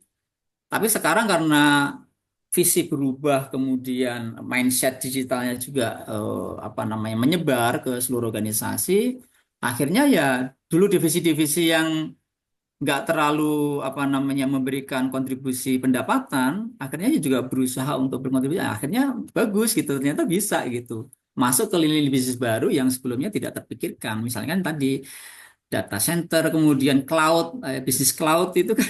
Cuma kita nggak ngerti aja karena kan kita bukan konsumennya. Kita kan konsumennya kan kita paling karena IndiHome atau Telkomsel ya, karena kita mungkin pengguna simpati atau halo gitu. Tapi sebetulnya Telkom itu juga punya customer-customer perusahaan atau corporate yang bisa menjadi backbone pendapatan dia.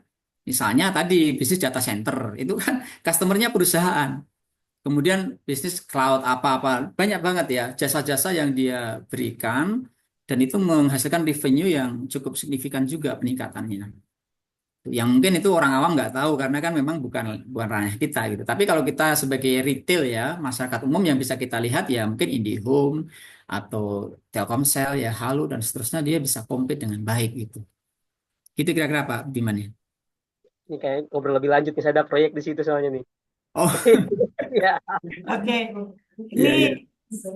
apa semakin seru diskusinya, tapi saya mau memberikan masukan Ya, terkait dengan matriks lagi ya, sama seperti Bu Rina tadi ya. ya, Mam. Nah, di matriksnya ini coba diperbaiki dulu. Ya. Haji sih, Haji Wirawiri. Oh iya, benar. Nah ini di sini ya terlihat ya, dia kan studi nih ya, strategik studi kasus, temuannya perubahan. Nah ini kan berarti nggak ada ini. Emang dia ada konstelasi. Kalau konstelasi itu kan mencari hubungan, Ya, Mam, ya. gitu ya. Jadi hati-hati Bapak dan Ibu mencoba mengartikan ini ya. Sini nggak terlihat ya. Oke, Mam. Nah, ini strategik mengembangkan kerangka. Ini studi teoritis. Ini kebanyakan studi ya. Berarti kebanyakannya systematic literature review ya? Atau gimana nih? Ini sudah saya tambahkan, Mam. Mungkin bisa saya share nanti. Ini kan ada 15 nih, saya tambahkan ada 21. Itu ada beberapa yang bukan SLR. Sebenarnya nggak apa-apa, Pak. Ya. Kalau ini SLR, nanti ada matriks juga sendiri. Ya, memang bentuknya SLR gitu. Jadi Bapak nggak bingung. Karena kalau sebentar ya.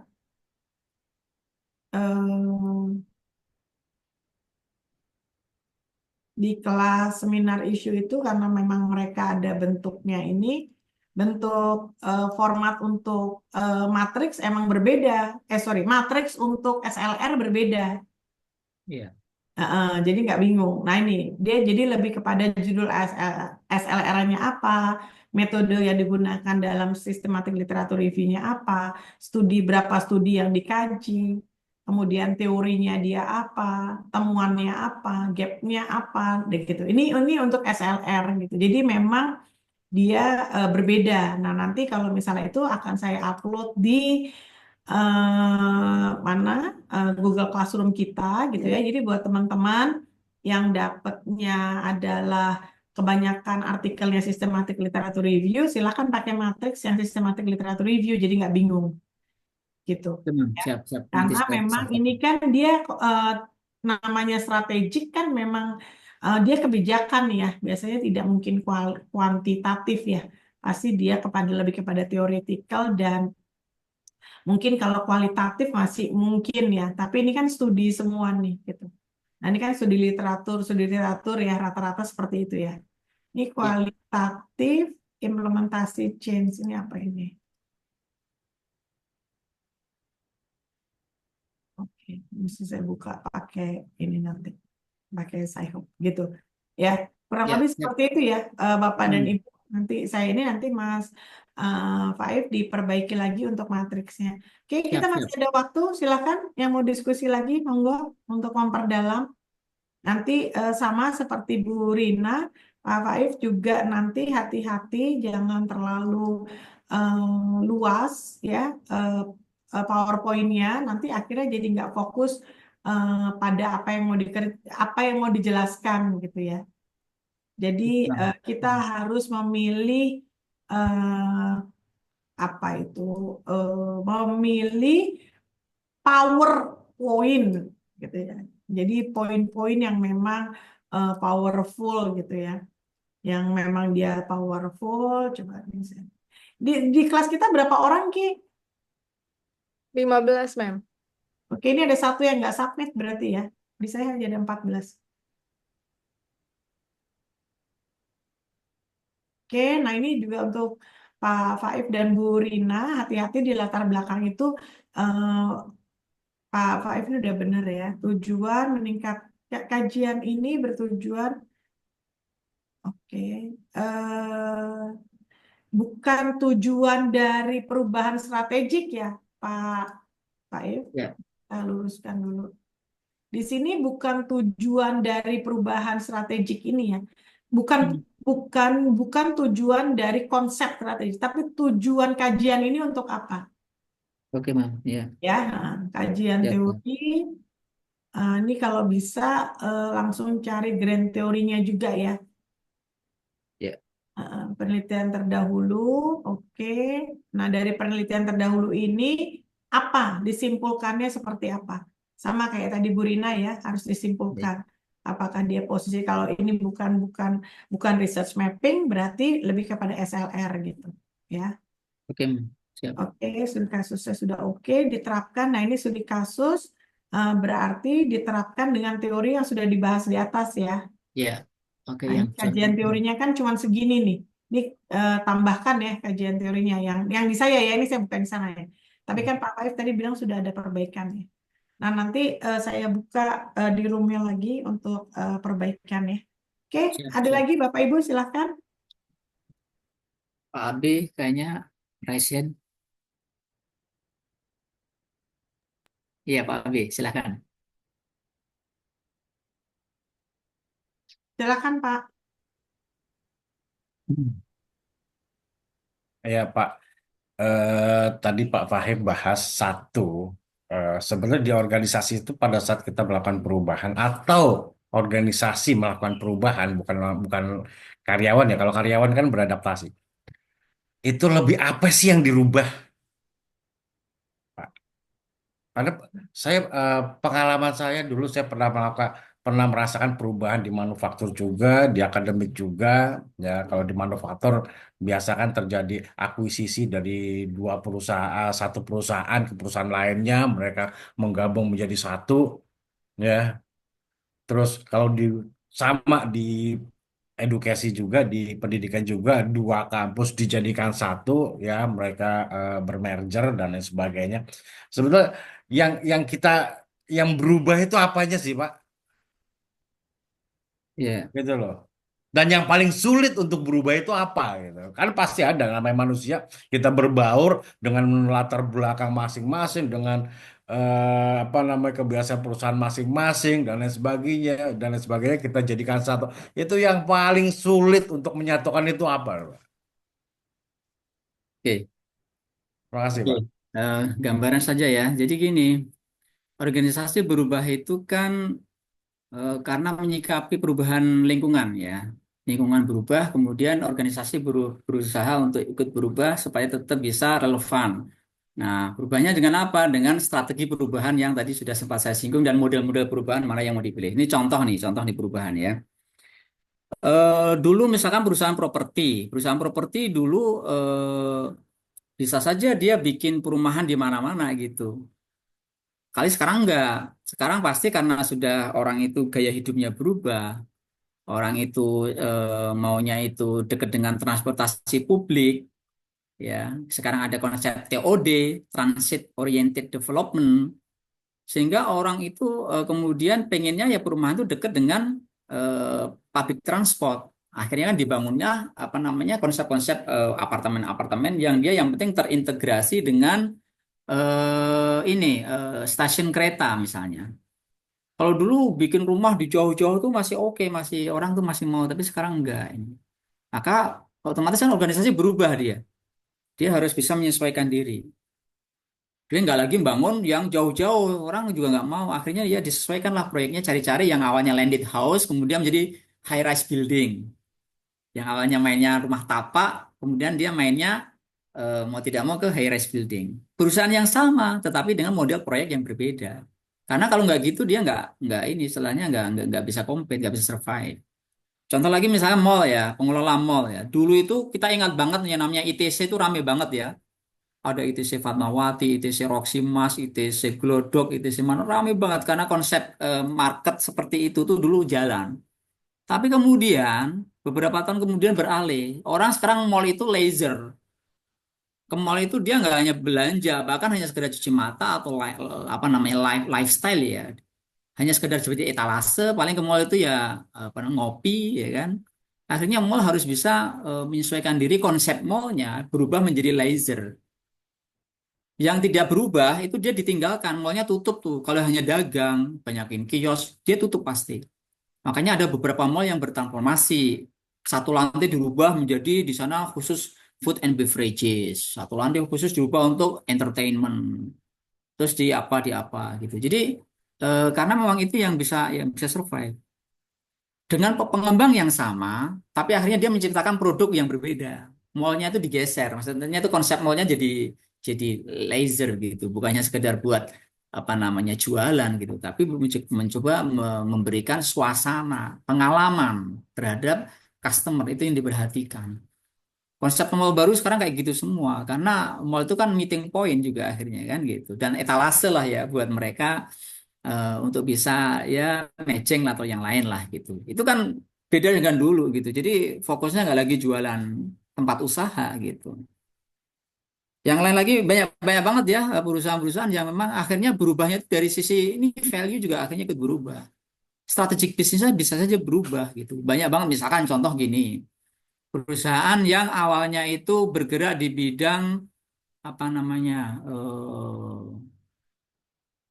tambang misalnya, ya. Ketika tambangnya itu kemudian dia merasa sudah mulai tidak lagi manis gitu ya, tidak lagi menggiurkan, dia beralih ke bisnis yang lain. Itu banyak beralih bisnis lain itu kan perlu strategi perubahan.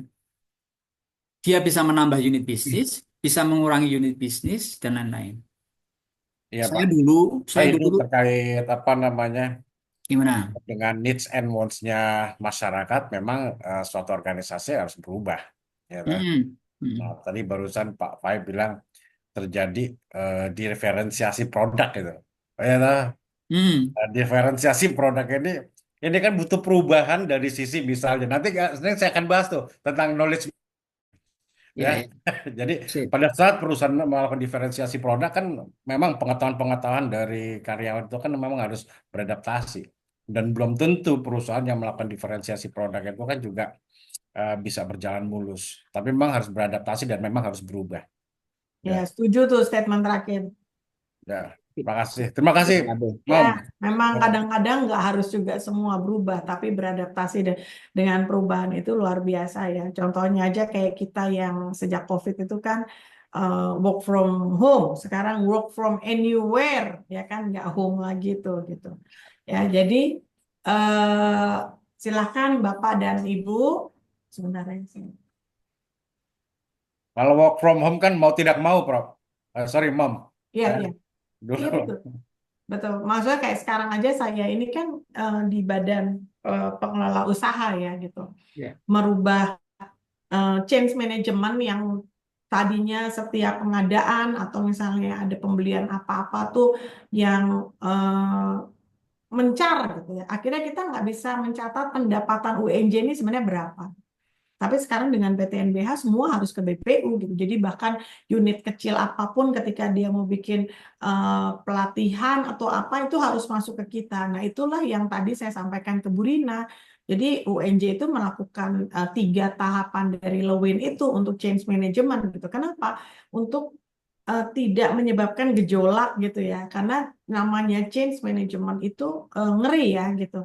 Maksudnya kita, terkadang maksudnya manajemen baik karena tidak ini jadinya nggak jelas gitu. Nah, sering sekali change management gitu ya dilakukan yang akhirnya gagal padahal bagus gitu. Kenapa? Karena mereka langsung ngambil unfreezingnya aja gitu, langsung ngambil di ujungnya aja gitu, langsung udah deh kita bikin perubahan ini. Nggak bisa. Sama kalau kita bicara tentang manajemen strategik gitu ya, orang langsung bisa bilang yang tadi disampaikan gitu. Kayaknya seru ya kalau kita buka usaha kafe, kayak nggak bisa. Apa manajemen resikonya? Bagaimana kita harus perlu dengan kajian gitu ya. Makanya kenapa kalau kita balik pada contoh paling analoginya adalah semua orang bisa bikin usaha, tapi ketika usaha yang satu nggak punya plan, nggak punya bisnis plan, dia nggak akan long term. Hanya ngikutin capek, dia kan ngikutin trennya orang gitu ya. Sedangkan satu perusahaan yang dia punya bisnis plan, dia akan lebih sustain gitu ya. Nah sama dengan change management, knowledge sharing dan seterusnya. Bahkan kemarin ya di UNJ kita baru ada 1 unit ya Bapak Ibu. Ini luar biasa ya, 1 unit di TIK ya. Karena siakat kita dan program kita ini dari tahun 90-an programnya ya, si programmer. Yang bisa itu hanya 1 orang. Anak-anak sekarang itu udah nggak belajar ilmu ini dan dia tidak sharing knowledge gitu. Kebayang nggak kalau bapak ini pensiun atau bapak ini nggak masuk atau bapak ini apa gitu ya. Pada saat ada kolaps dalam, nah inilah kenapa yang tadi disebut sebagai coaching, kita sebagai apa. Jadi ada change management, kemarin ada force ya, ada yang menyebabkan orang jadi berubah. Kemudian apa yang membuat, bagaimana supaya perubahan ini berjalan dengan baik. Setelah itu masuk tahapan-tahapannya. Nah dari tahapannya ini turunlah ke strategi, gitu ya. Jadi sudah ada tahapan nih itu strategi supaya perubahan kita bisa berjalan dengan baik apa. Nah itu yang sedang kita bahas dari minggu lalu, gitu ya. Nah secara kajian Bapak dan Ibu, kita kasih plus dulu nih. Kepala kita plus dulu. Artinya secara kajian sudah baik ya. Nah, kita bikin jadi lebih baik ya, Bu Rina dan teman-teman yang sudah presentasi, Pak Faib, dibuat jadi lebih baik bagaimana? Tambahkan kajian-kajian levelnya dinaikin. Papernya levelnya dinaikin, kajian dari matriksnya dinaikin gitu ya, Bapak dan Ibu level doktor. Jadi dibedah lagi, kenapa dari 15 itu Bu Rina misalnya, oh 7 hasilnya positif, 5 negatif. Oke, apa yang menyebabkan dia? Kapan dia posisinya? Nah, Pak Faif ketika dia SLR, kapan ini mulai change management ini mulai menarik dalam ilmu manajemen ini kapan munculnya? Apakah dari tahun 90 atau mungkin muncul dari sebelumnya tahun 80 tapi tidak banyak diterapkan. Di SLR itu biasanya muncul tahun 80 kajian teorinya gitu ya. Ternyata sekarang udah banyak kajian-kajian studi kasus, penelitian kualitatif di tahun 2000, tahun 2000 lah misalnya. Karena kita sudah masuk era baru. Sekarang ada berubah lagi strateginya gitu. Nah, jadi ini 2 hal yang Bapak dan Ibu saling bisa memperkaya masing-masing ya. Gitu. Nah, ini jadi nggak bosan-bosan selalu saya ingatkan gitu ya. Bahkan saya sendiri aja kadang-kadang suka bingung. aduh bedain level S2 sama S3 gimana ya kalau saya ngasih tugas gitu ya. Itu aja saya PR banget gitu. Oke, kalau S2 dia presentasi di sini tidak perlu mengkaji terlalu dalam ke sini. Oke, kalau level S3, kalau S1 gampang. S1 tuh gampang banget. Saya tinggal ngasih buku, jebret nih buku. Oke, kamu bab 1 ya, ini bab 2 ya, ini bab 3, ini bab 4. Mereka presentasi based on buku. Ya, kalau S2 biasanya mulai ada referensi. S3 udah ada buku, ada referensi, dalam hal ini adalah Google Scholar, tambah lagi kajian matriksnya. Nah, ini levelnya memang berbeda gitu ya. Nah, jadi alhamdulillah 2 minggu ini kita udah dapat banyak pengayaan ya dari 4 topik yang sangat menarik, dan ini akan menjadi fondasi buat topik-topik berikutnya. Oke, masih ada yang mau ditanyakan? Cukup, Sudah Mam. cukup? Oke, cukup. Oke, terima Udah 2 kasih. jam, Mam. Ah, iya. Udah 2 jam. Gak kerasa ya. Oke, tanpa mengurangi rasa hormat, alhamdulillah hari ini perkuliahan kita berjalan dengan baik, sudah terjadi diskusi-diskusi. Saya senang, mudah-mudahan minggu depan diskusinya semakin lebih kritis lagi ya, karena setiap minggu kita bisa menjadi lebih baik. Semoga materi hari ini bermanfaat buat kita, dan silakan buat Pak Faib dan Bu Rina diperbaiki. Waktunya masih lama nih kalau yang presentasi duluan ya, khusus paper dan ini masih lama. Nah, berarti buat teman-teman yang presentasinya masih lama, monggo diperbaiki berdasarkan presentasi kita gini ya. Oh, ini kurang nih, belum ditambahin. Oh, ternyata ini. Gitu. Jadi ada plus minusnya. Gitu ya. Oke, mari sama-sama kita mengucapkan hamdalah, alhamdulillah, dan kita hari ini selesai. Sampai ketemu. Minggu depan masih mau ada kuliah nggak? Libur. Masih aja. Masih Biar ada, Bro. waktunya kita Oke, siap. Kan daring ini ya. Iya. Kita atur lah gitu ya. Oke, Assalamualaikum warahmatullahi Foto-foto dulu. Foto siapa nih? Foto, Mom. Jangan. Pak Aryan nggak bisa on cam? Mas Aryan, oke. Siapa Mbak Kiki? Ya, saya foto ya, Mem. 1, 2, 3. Ya, makasih, Mem. Assalamualaikum. Terima kasih, Mem. Waalaikumsalam. Terima kasih, Mam. Makasih.